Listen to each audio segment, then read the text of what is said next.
Halo, selamat pagi. Ketemu lagi di cerita singkat perjalanan anak Pil Koplo dan Lem Aibon yang membuat Ota jadi bodoh. Oke, sebelum lanjut saya ingin disclaimer sedikit. Saya ini orangnya sangat katro ya dengan sosial media kayak gini. Jadi apa yang saya upload ini, apa yang saya postingin ini pure tanpa edit ya. Saya nggak tahu ngedit-ngedit itu, saya nggak ngerti. Jadi yang saya posting ini murni ini ya, nggak ada hasil edit-editan. Jadi kalau uh, bicara saya rada belepotan, jadi harap dimaklumin. Karena ini no edit. Yes, mari kita lanjut. Uh, Setelah saya terbiasa, setelah saya sering menggunakan obat destro, um, rasa penasaran, rasa ingin tahu saya itu mulai meningkat. Yang tadinya cuman pengguna, jadi kepengen tahu dari mana sih mereka dapat obatnya ini. Dari mana sih uang teman-temanku ini punya uang? Kan mereka tidak ada yang kerja. Semuanya pengacara, pengangguran, banyak acara.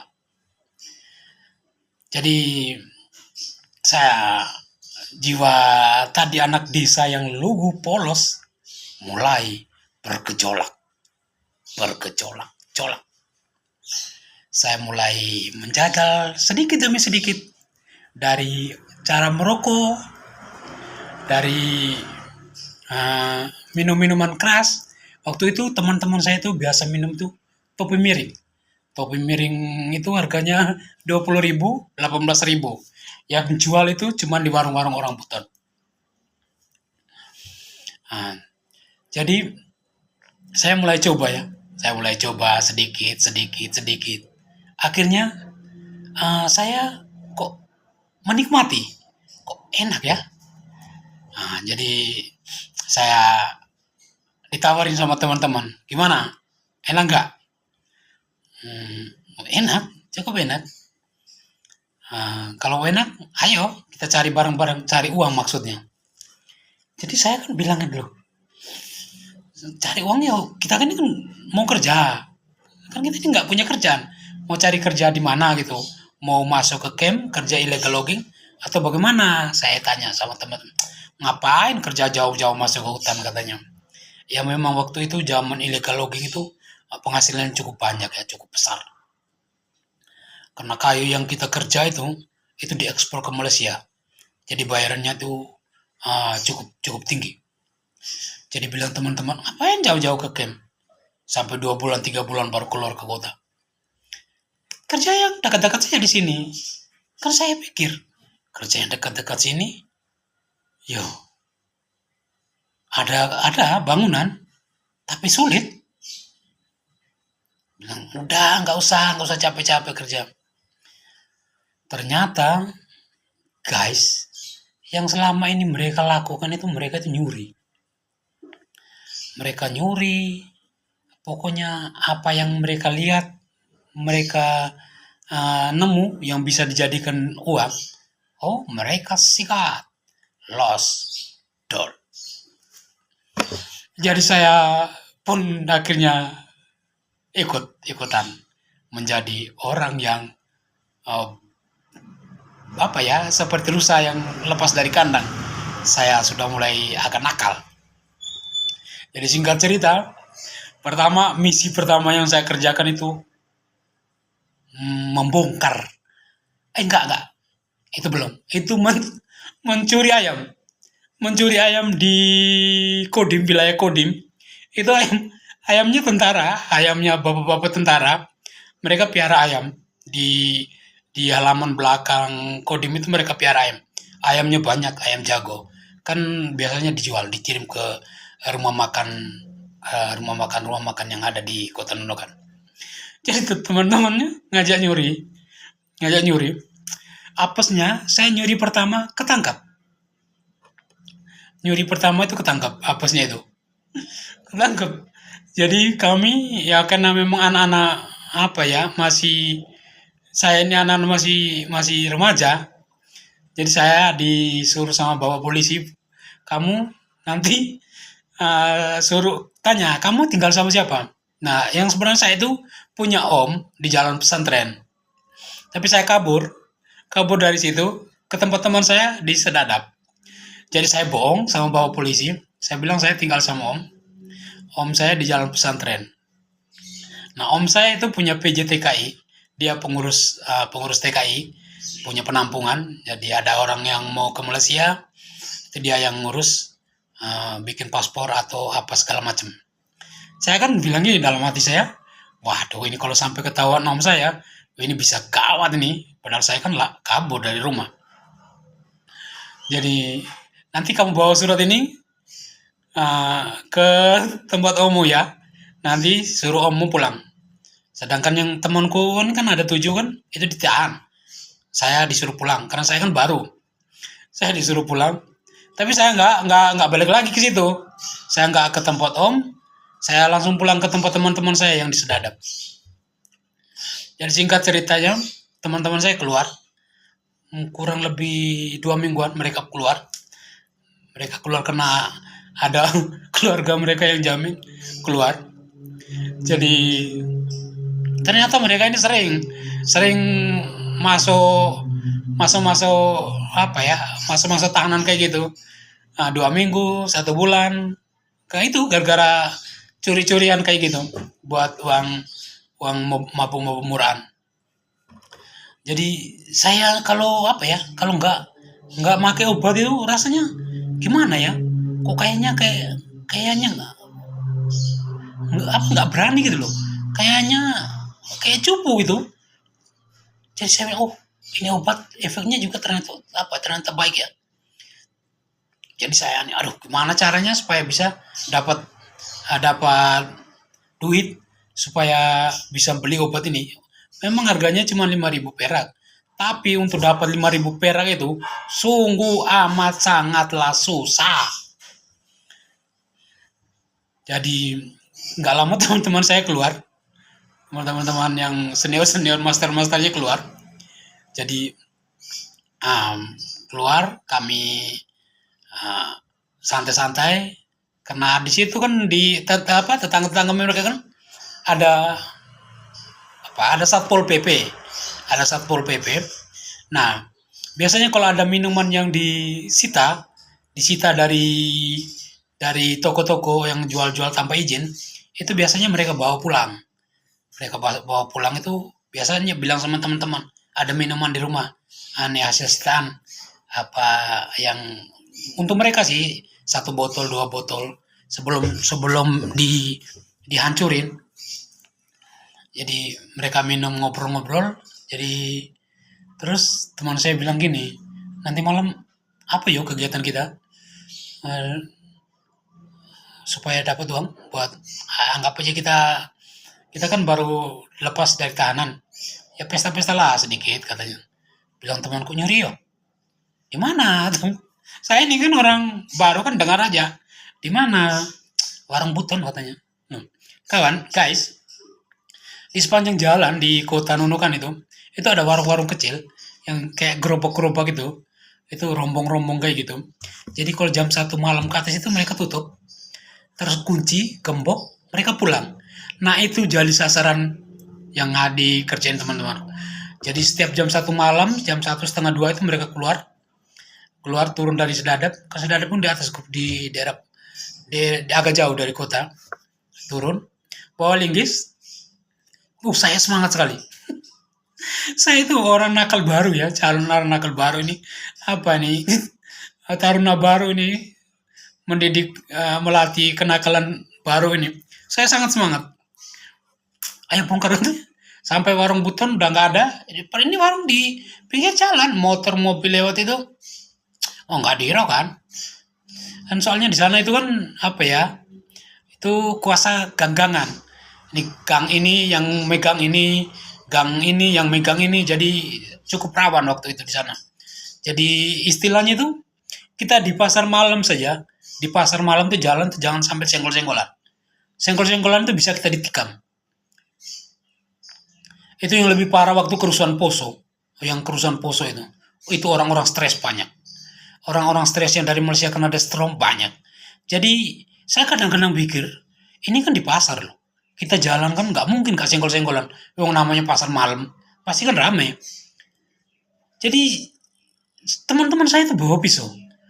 Pokok pikir apa yang mereka mikir tuh, mau mati atau enggak, yang penting tikam dulu. Nanti mati apa urusan ke belakang, urusan kemudian kan. Jadi, saya apa ya, nyali saya itu seperti dipacu gitu ya. Saya jadi nakal banget. Saya jadi sangat brutal. Lebih nakal dari teman-teman saya yang sebagian. Saya cukup beringat. Jadi kalau ada gang ini tawuran sama gang ini, asal saya dibayar, dibeliin obat distro sama topi miring satu, saya bantu ngajarin gang sebelah. Saya senang sekali waktu itu, senang sekali ribut-ributan kayak gitu. Jadi singkat cerita habis bongkar dapat uang, yang rokok kami bawa pulang, yang bisa dijual kami jual, terus kami buat acara habis habis misi sukses kan, bikin acara mabuk-mabukan lagi seperti itu. Mabuk-mabukan lagi. Jadi kami itu anak sedadap itu kami yang paling paling nakal ya, termasuk kami gang kami itu kami kasih nama, padahal rumahnya cuma 3 biji, tapi kami kasih nama gang buntut. Kami anak asrama gang buntut itu cukup nakal karena kami sering terlibat dengan aparat TNI, sering adu jotos sama Pol PP, apalagi itu kami orang-orang gangster apa ya, preman-preman di kota itu lihat kami tuh mereka cukup segan. Ini anak ini kok cuma 7 orang tapi kok nakalnya ndak ketolongan, mereka biasa bilang kayak gitu. Jadi kalau ketemu kami di pasar atau di mana tuh mereka biasa salaman. Jadi kalau mereka mau pergi bunuh orang sebelah sana atau di mana, nanti biasa kami dipanggil. Jadi singkat cerita lama karena saya kecanduan, saya itu dari koplo udah mulai dikit-dikit ya. Koplo, habis minum, ngerokok, nyimeng, ngelem. Saya yang parah itu waktu itu ngelem. Lem pipa, lem iPhone itu. Jadi otak saya itu apa ya? Daya ingatan saya itu makin menurun. Daya ingatan saya itu saya sering lupa. Jadi apa yang saya kerjakan, contoh ya, saya buat kerjakan di jam 9 pagi, nanti kalau ditanya jam 2 tuh, saya bingung apa yang saya buat di jam 9. Atau saya lagi masak apa gitu, kan pakai magicom atau pakai hidupin kompor, itu saya kadang lupa kalau kompor itu belum saya matikan, udah itu saya tinggal pergi. Dan sering sekali seperti itu. Untungnya saya tidak pernah terbakar ya. Biasanya saya jalan udah 2 jam, 3 jam baru saya ingat. Loh, tadi saya masak ya? Masak apa enggak ya saya tadi? Biasanya saya pulang, saya bilang sama teman, bentar ya, saya pulang dulu ya. Kayaknya saya ini masak tadi. Kompornya mungkin belum saya matiin. Itu biasanya saya sering mulai lupa-lupa. Jadi lama-kelamaan, apa ya, penyakit lupa saya itu kambuh, kumat. Jadi nakal saya cukup nakal saya dinunukan ya. Cukup nakal dinunukan. Akhirnya saya pikir kayak gini, ya hidupku ini kok apa ya, hidupku kok kayaknya udah nggak ada guna ya sekarang ini. Jadi saya memutuskan, kebetulan ada teman yang ngajak, ayo yuk kita ke Sarawak katanya. Kalau kamu, dia bilang gini, kalau kamu nggak tinggal ke Nunukan, kamu bisa parah. Karena saya kan apa ya, sudah direhabilitasi ya. Saya sudah termasuk sudah depresi saya.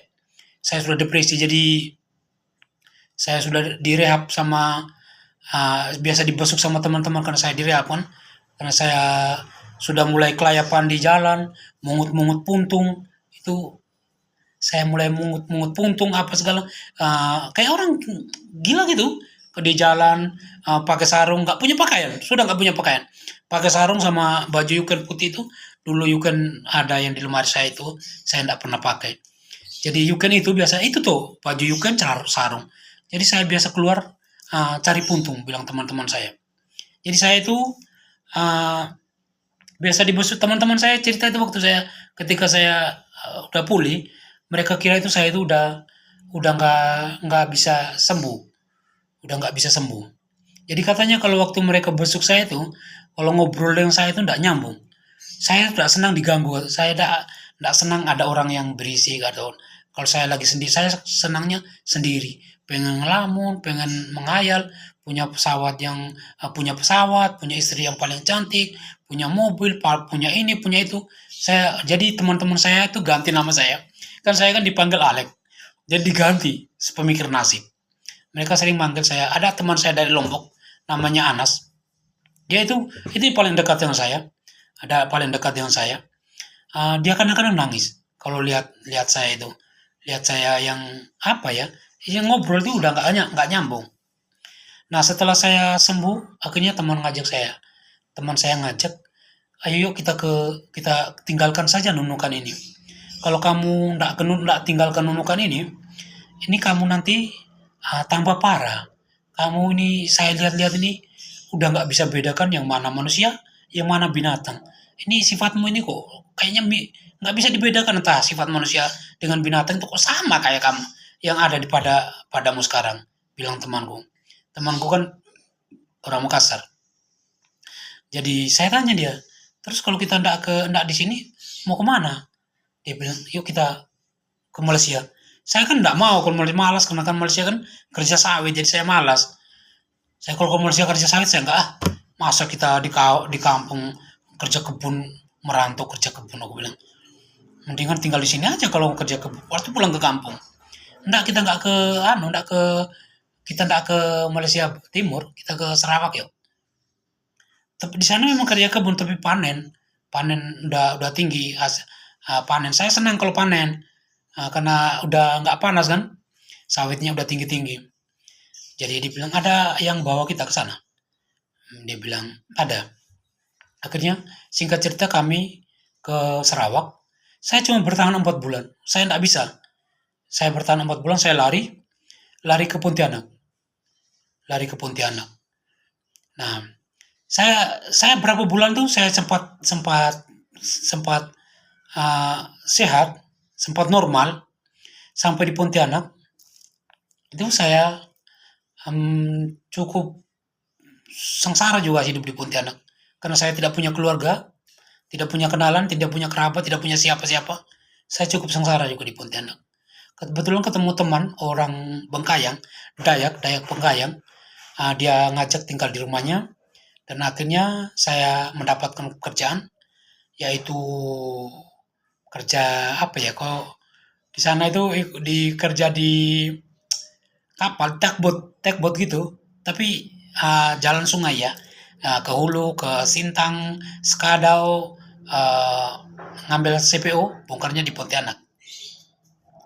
Ah, Lama-lama kerjanya saya cukup nikmati. Saya memang saya memang masih merokok, tapi yang lain-lain saya sudah enggak. Yang lain-lain saya sudah enggak. Walaupun kadang-kadang kumat, tapi saya biasanya bakalin puyer, obat puyer bintang 7 itu banyak biasanya. Jadi kalau saya kumat, itu saya makan itu. Saya sobek sampai 2, saya tuangkan ke mulut, tapi nggak pakai air. Nanti diisap pelan-pelan. Nanti itu kan merebak uh, apa istilahnya itu? Berserakan di dalam mulut itu. Jadi ada kena gigi itu nanti darah-darah yang dari gigi itu disedot terus ditelan gitu. Rasanya enak. Jadi kalau ngobat-ngobat enggak, minum juga udah enggak. Saya cuman masih merokok. Lama-lama uh, berapa ada setahunan tiba-tiba ada tawaran saya untuk berlayar tapi berlayar ke laut ikut tugboat tapi jalan laut yang pertama kan cuma di daerah sungai aja nggak pernah keluar laut tapi ini keluar laut. Rute pertama saya itu dari Pontianak ke Dumai. Pontianak ke Dumai Saya kan nggak tahan karena terlalu lama, perjalanan itu 7 hari 7 malam. Akhirnya saya bilang sama kapten saya, orang Ambon, Kep Gunawan, saya bilang, "Kep, saya mau nanti pulang, pulang nanti kalau habis bongkar, soalnya saya nggak kuat terlalu lama di laut." Nah, kebetulan itu kan mau sambut tahun kurang kurang pasti juga ya, entah 2005 apa 2006, kurang pasti juga. Nah, jadi bilang Kepnya ini, "Ya udah, setelah habis bongkar, nanti kamu pulang, kamu boleh pulang." Terus pas malam tahun baru, ini kan teman-teman kan pada mau ke kota Dumai. Saya kan belum tahu. Jadi kan saya bilang sama kapten kan malam tahun baru, "Saya ikut dong, pengen lihat-lihat kota Dumai seperti apa." Jadi bilang teman-teman gini, "Kamu nggak usah ikut. Nanti kalau kamu ikut, kamu nggak bisa pulang." Loh, nggak kok, saya cuma ikut ya, masa sampai ke Dumai tapi kok nggak tahu gimana kota Dumai ini. Tapi karena saya paksa, akhirnya saya ikut. Ternyata mereka turun itu dari tempat hiburan. Akhirnya tas kumat lagi. Penyakit lama saya itu kumat lagi. Tapi ini lebih liar lagi karena saya sudah apa ya, ke perempuan-perempuan segala macam.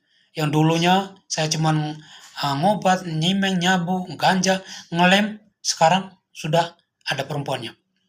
Akhirnya ternyata teman-teman ini semua komplit, paket lengkap mereka. Ngobatnya iya, nyabunya iya, ineknya iya, perempuannya iya, minumnya iya. Nah, ketemu saya, yo kayak tutup ketemu botol gitu. Ah, jadi singkat cerita, saya mulai kambuh, mulai ah, mulai teman saya punya teman di Dumai. Biasanya saya kalau pesan ganja itu sama dia.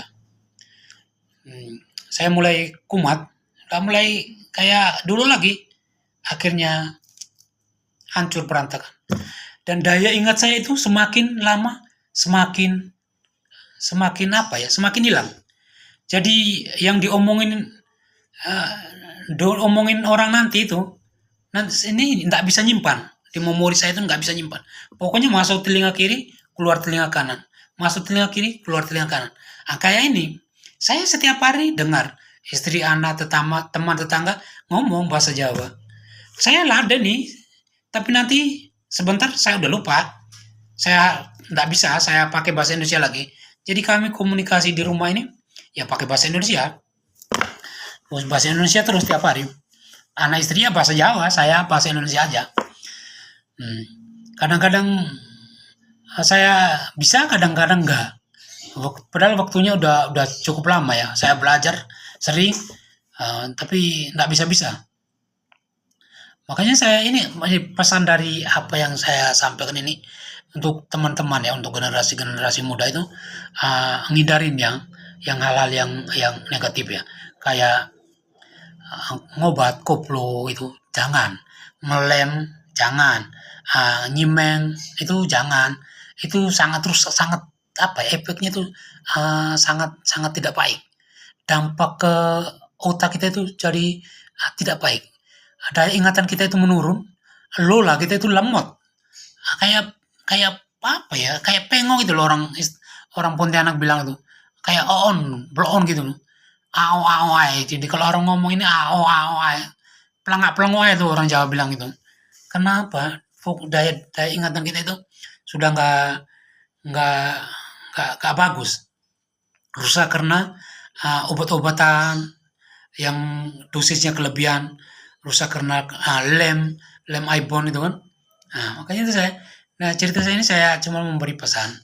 Inti dari cerita supaya untuk generasi-generasi muda ini jangan jangan mencobai hal-hal yang tidak membawa efeknya itu baik untuk kesehatan, untuk ke depannya. Itu dari apa yang saya ingin cerita. Sebenarnya banyak. Kalau saya ceritain semua ini sebenarnya banyak. Bagaimana saya sampai tobat, sampai sekarang total nggak merokok, nggak minum apa, itu sebenarnya masih banyak ceritanya. Tapi saya cuman mau ringkasin aja poin dari apa yang saya sampaikan ini.